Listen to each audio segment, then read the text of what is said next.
লেখাটা একজন পুরুষের, অথচ প্রতিটা লাইন প্রতিটা শব্দ মেয়েদের উৎসর্গ করে লেখা। তার অর্ধাঙ্গিনী নিঃসন্দেহে ভাগ্যবতী। একটা ঘর ভর্তি কিছু মার্বেল ছড়িয়ে দিন, আর একটা কোনায় রাখুন কয়েকটা ভারী কার্টুন। এবার একজন একজন করে কয়েকজন পুরুষ এনে বলেন, তুমি যে কোনো একটা কাজ করবা, হয় একটা একটা করে মার্বেল কোরাও, না হয় পড়ে থাকা 3টা ভারী কার্টুন সরাও। আমি একজন পুরুষ হিসেবে বলছি, একটা একটা করে মার্বেল কুড়ানোর চেয়ে ভারী কার্টুন সরানো আমার জন্য সহজ কাজ না।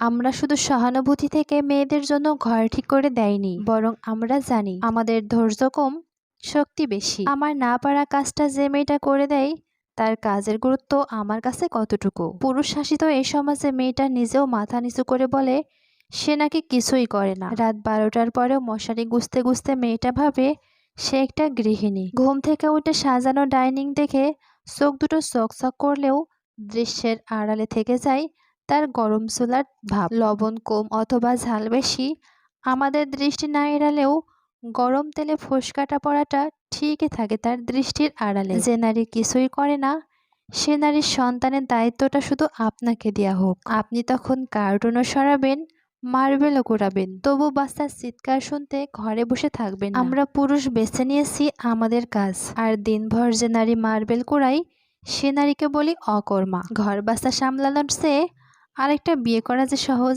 যে নারীর স্বামী নাই আমি দেখেছি সে নারীকে মাটি কাটতে, কিন্তু যে স্বামীর বউ নাই তাকে দেখি নাই ঘর বাড়ি সামলাতে। কারো এইটো বাসন ধুতে শুধু শক্তি না, মমতাও লাগে। আপনি খাটলে বেতন পান, সে খাটলে ভালোবাসা পাই তো।